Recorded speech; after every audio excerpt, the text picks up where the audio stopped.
The Brave and the Bold, Batman and Wonder Woman #4, Liam Sharp doing everything. I dropped this after the last issue. I wasn't feeling it, but you two guys like it, so you can talk about this Yeah. one.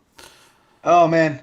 Here's Yes. my one takeaway always. It takes me so long to read this because I have to start cross-referencing Celtic myths. So Do you know what? This issue made me realize. You know how you have various writers do their take, their version of a mythology. Where we had Neil Gaiman do the Norse mythology book. Stephen Fry did a Greek mythology book. Yep. This is Liam Sharp doing. Hey, I want to do a Celtic mythology book. Like to the point where he's just like, I just want to tell that story. I don't want to do my own version anymore. I just want to tell a Celtic myth. Yeah. And I am 100% down for that. Oh man. So I feel like he could have done it without Batman and Wonder Woman because they kind of take a backseat to this issue, or in this issue. They do, which is why I say they're just kind of witnessing the story unfold at this point. And like I say, they're the vehicle for the myth essentially, just as an excuse for him to tell the story. Yeah, and it's I feel like when we get to the end, it's just going to be a cycle that restarts because it's Batman piecing it together, but I don't think there's anything he's going to be able to do to stop it. No, I agree because what this issue is last issue we had them get attacked and they would the other and it was okay, what's actually going on here, and let's go and sort out who's been involved in these raids. So they go to the castle. They talk to the wife of the one who was murdered. Yep. And it's a gorgeous Gothic castle that Wonder Woman refers to as Gotham by the Sea to make Batman feel comfortable there. Yeah. And we basically just have her go, right, this is what happened. This is who my husband was. This is our history and where we are. And it goes back again telling us how they forget everything every couple of centuries. It just kind of fades. So there's this, but they wanted to remember this story. So they commissioned these paintings, this wall of paintings to tell the story, so that they'd always remember. Yeah.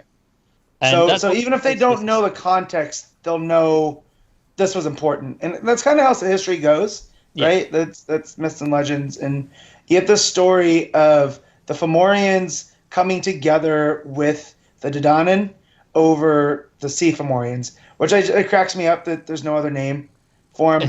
They're monsters of the sea, and they're going to be led by Balor.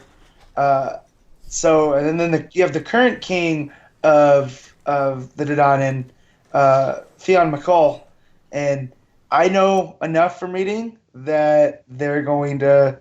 This isn't over until they meet, right? So and it's all there, and you get the story of King Nuada. Yes. And how much he meant to who's the Fomorian king? I forget. It's hard to keep these names straight. It is because she's Elata. Yeah, so I looked it up, and there's a lot of pronunciations for that or Enya. So I don't know which one it is, but I'll take Elata. Sure. Oh, it's King Elata. That's who it was, and I think it's King Elata, and then she's Enya. So there we go. You're right. Yes. Yeah, and I like how he draws her bigger, because she is, she was a Dadonin, but she married the king of the Fomorians. Yeah, she towers over even Wonder Woman. Yep, and Wonder Woman's not even up to her shoulder.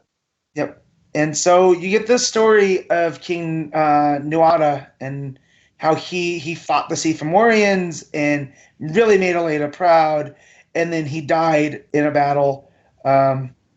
And he ended up having the silver arm, right? Like that was given to him because he lost it in a previous battle. Yeah, that was one of the first of the paintings is him losing the arm. Yeah, it was taken by Balor. So yeah, that's right. And so they end up going to his tomb, and Batman's looking it over, and he picks up the stone. What's that called? The Hagstone. Hagstone. Yes. And looks at it, and he goes, "That's not the silver arm. That's missing." Yeah, it's just an illusion that it's there. So that's the thing here. Someone has stolen the silver arm of the king, and that's where we'll go into it. Going, okay, why have they done this? What do they want of this? That's like their most sacred relic.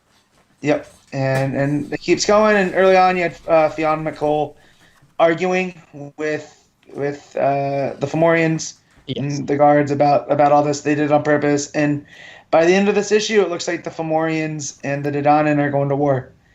And that's probably all Balor's doing. And I'm sure it is Balor and Breas, who we learn about in this story, and forward to see how he comes into it. Son. Yeah. So I just once Balor shows up and that evil eye that I feel like Tolkien took the Eye of Sauron from. Oh yeah, absolutely. I can't wait for that because there's a really good Myths and Legends podcast about Fiann McCall versus Balor. It's a really it's a great story. podcast. But this is, like I say, Batman, Wonder Woman. They take it a backseat. They are doing they're doing the detective work and they're uncovering the story, and that's how we experience it. We're just experiencing them uncovering it. I feel like they will have very little impact in the plot itself. It'll be down to the individual races to sort out amongst themselves ultimately. Yeah, I feel like it's going to be Wonder Woman being able to talk whoever down, and then Batman using his reasoning, like to put the explanation to out settle. There. Yeah, because we know that the Dedanin and the Fomorians are going to have to come together to fight the Sea Fomorians. So, and Balor. So I feel like they're going to be the unifying, because I feel like the undercurrent of this arc or the series is unity, and whatever is going on in Gotham, which I'm still not certain on, because there's just that weird dude walking around. He looks like a sea god the way he steps out. Yeah. So do you think he's Breas? Quite possibly. Yeah. So however that goes, it's all going to come together. I'm really enjoying that. The art is gorgeous. Like, you can tell that Sharp's taking a lot of time because a lot of those paintings look like paintings. Like, Sharp's always excellent, but this might be the best work I've ever seen from him. And that is so like one of those paintings where it's going over the sea. You got the one with their version of hell. Yep. It's just incredible. Like it's something else. And it makes me excited just to read this, just for his art, if nothing else. Yep. I saved this one for last. Well, listen, Batman. So because it's so. Yeah. I'm really enjoying this, and I'm gonna have to pick up the hardcover when it comes out. Yeah, me too. I hope they do an oversized one just to really show that. To take in the art. Yeah. So what would you rate this? I gave this an 8.5. But you? Okay. Yeah. Yeah. Me too. 8.5. So it's it's really good.